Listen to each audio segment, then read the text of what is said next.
Mas essa questão de costumes, o que a gente está observando é que está crescendo. Vocês acham que ela vai ser definida, vai ser um divisor, vai ser o que vai definir eleições, por exemplo, em 2026? Porque antigamente era mais a questão econômica, mas o que a gente está vendo, por exemplo, em 2023, a economia, Lula conseguiu melhorar bem a economia, mas não se apropriou disso, a sua popularidade.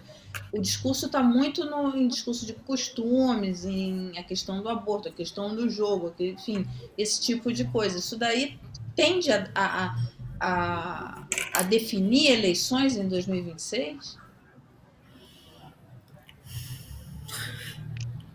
Quem que vai pegar essa bola que tá quicando? Eu já estava com medo que você estava perguntando se era para 24, né? Para 26 a gente tem tempo, muita coisa vai acontecer, a gente pode falar agora, mas assim, Mara, o que parece que está criando a clivagem entre direita e esquerda é isso, né? Quer dizer, a esquerda tem encampado vamos chamar assim, esse movimento de uma esquerda, de uma nova esquerda, uma esquerda militante que defende certas pautas que não são aquelas tradicionais da esquerda comunista, marxista, né? A gente está falando de outros tipos de interesse, de outros tipos que são associados a costumes. Vamos colocar assim para simplificar. É o que está dividindo direita e esquerda hoje. Assim, no Brasil, a parte da direita está se posicionando e está se aglutinando num movimento que me parece contrário a certos discursos de certos tipos de liberdade, certos tipos de entendimento sobre como se levar a vida, né? O que se pode fazer, o que é permitido fazer, o que não é. E não são mais questões de classe, ou são menos marcadas as questões de classe, né? Então, aí é meio natural que não seja a pauta econômica. Não que ela não vai importar, eu acho que ela sempre vai ter um papel. É difícil dizer que não, é difícil, principalmente numa eleição para presidente, dizer que as condições materiais das pessoas não afetam. Isso já, né, o histórico da literatura com relação a esse tipo de coisa é amplo bastante para ver isso acontecer. Mas em certas eleições, isso acaba sendo acobertado por outros debates. Hoje, como foi em 18, como foi em 22, eu acho. Onde está dividido, está muito latente, eu imagino que vai ter impacto sim. Ainda vai um tempo até isso acomodar, até a gente ter uma maior clareza em outras chaves. Hoje ainda está se formando, a gente mal entende a direita, né, eleitoral. A direita eleitoral ela não é clara, então dizer como ela vai se conduzir numa eleição ainda é difícil, mas isso vai estar presente sem sombra de dúvida, né? Sem sombra. Suficiente para vencer a eleição é que aí a gente não sabe, mas vai estar lá. Tiago. Deixa eu dar meu pitaco sobre isso, então. Acho que eu tenho uma visão parecida com o Glauco. Assim, eu acho muito...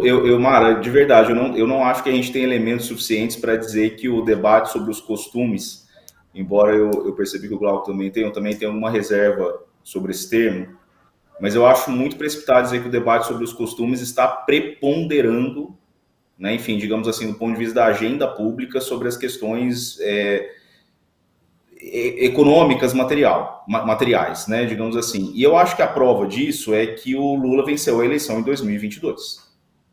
Eu acho que assim, a vitória do Lula é um claro indicativo de que, apesar de toda a guerra cultural que a extrema-direita está tentando travar e está inserindo, né, está conseguindo inserir boa parte da esquerda, né, do espectro político da esquerda, e boa parte da sociedade também, apesar de todo esse movimento, ainda assim, as condições materiais da população pesaram muito para que a vitória do Lula ocorresse. Uma vitória muito apertada, é verdade, né, 2 milhões, uma diferença de 2 milhões e 100 mil votos, mas vamos lembrar que, apesar de ter sido uma diferença muito pequena do ponto de vista da votação, vamos lembrar tudo o que aconteceu com o Lula, com o PT ao longo dos últimos anos, massacre público, né, que não só o Partido dos Trabalhadores, mas é que o Lula, especialmente, foi submetido, especialmente por conta da Lava Jato, né, mas não apenas, né, digamos assim. Mas tem também a questão, enfim, se a gente parar, né, se a gente olhar direitinho tudo o que aconteceu, né, a gente vai ver que, né, desde que o PT sai do governo em 2016, com a destituição da presidenta Dilma Rousseff, as condições de vida, elas pioraram demais. Elas pioraram, assim, demais no Brasil, né? Enfim, a gente não está falando de uma mudança pequena, não. A gente está falando de uma mudança muito ruim, né, de transformações muito negativas para a grande maioria das pessoas no Brasil, inclusive para a própria classe média, né, inclusive para a própria classe média por uma série de fatores. E vamos lembrar que apesar da gente poder afirmar com certeza, com segurança, que a vitória do Lula foi por uma margem muito apertada, vamos lembrar tudo que o Bolsonaro fez, principalmente ali no período eleitoral, né, ao longo do segundo semestre de 2022, né, quando você começa ao momento eleitoral de fato, de direito, né, digamos assim, tudo que o Bolsonaro fez para ganhar a eleição. E vamos lembrar tudo que eles fizeram no dia do segundo turno da eleição, que eles colocaram a polícia, colocaram parte do aparato policial brasileiro, né, enfim, para fazer blitz em ônibus de eleitores que eles sabiam que a grande maioria ali votaria no Lula. Então, assim, eu acho que a vitória do Lula em 2022, ela mostra que as condições materiais, elas ainda pesam muito, sim.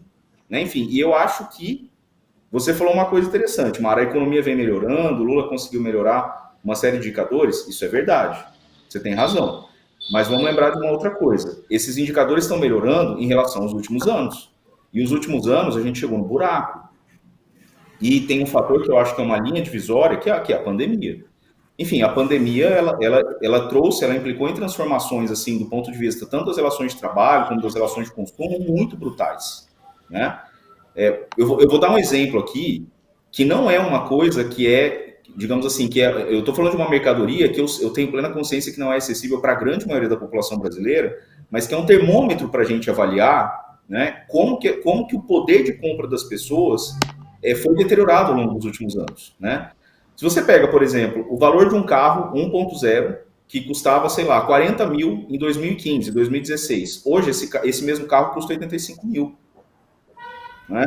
Então, assim, por mais que a renda agora, nos últimos, sei lá, 16 meses, 17 meses, 18 meses, por mais que a renda média do trabalhador, da trabalhadora venha aumentando, a questão é que o inflacionamento do custo de vida, ele está num patamar tal, né, aí ele ganhou um nível, uma dimensão tão grande nos últimos anos, que essa renda ainda é insuficiente, né, para dar para as pessoas uma condição de vida mais segura. E não vamos esquecer também, né, enfim, eu sempre gosto de falar isso, que apesar da melhoria dos indicadores econômicos, né, dos números do PIB, as pessoas não comem PIB.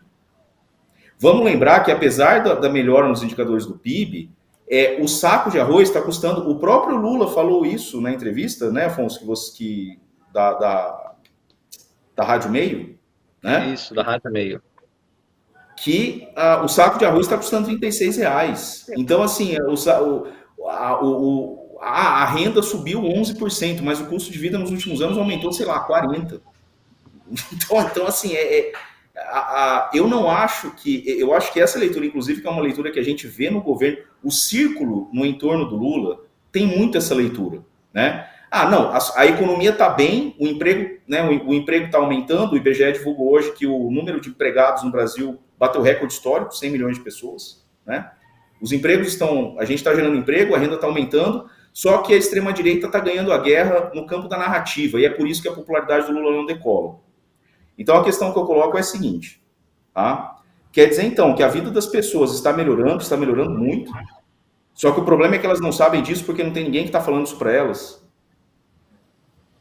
Então, eu acho que é um debate muito, muito mais complexo do que uma guerra de narrativa. Eu acho que é um debate muito mais complexo do que a disputa que está sendo travada aí no campo dos costumes e por aí vai. Eu concordo que a pauta moral, é óbvio que ela é hoje uma pauta central na política, e eu acho sim que ela é, em certos contextos, especialmente para o legislativo, tá? Ela é sim definidora de eleições, ela é sim definidora de pessoas que vão se projetar em cima dessas pautas. Agora, dizer que ela é determinante, dizer que ela vai preponderar sobre as questões materiais, bom, nós temos aqui um colega, né, da ciência política que é muito mais conhecedor do que eu sobre esse assunto. A literatura acadêmica no mundo inteiro sobre processo eleitoral, ela mostra, a gente, né, Glauco, a gente tem acúmulo suficiente para saber que não é assim que funciona. O poder de compra da população e a segurança em relação às perspectivas futuras são os grandes determinantes da popularidade do presidente. Sempre foi assim e, na minha opinião, continua sendo. Tiago, mas então, você tá, veja bem, você está colocando essa questão da renda, e é verdade, quer dizer, que tem uma resistência inflacionária, mas aí a gente entra naquela armadilha. Então, quer dizer, então o Banco Central estava certo de interromper a queda, porque existe essa inflação resiliente. E aí, taxa de juro alta, atividade econômica cai. Eu acho esse cenário hoje, eu acho ele tão complexo da gente tentar entender por onde vai. Eu acho que, diferentemente do primeiro governo do presidente Lula, onde você tinha ali o impacto do crescimento chinês, enfim, tudo isso foi... E ele fez um belo governo, um governo de inclusão, mas ele tinha ali ventos muito favoráveis. Hoje, eu acho que ele está tendo que lidar com isso. Não deve estar sendo fácil a vida dele para elaborar todas essas variáveis, né? Não, nem um pouco, nem um pouco.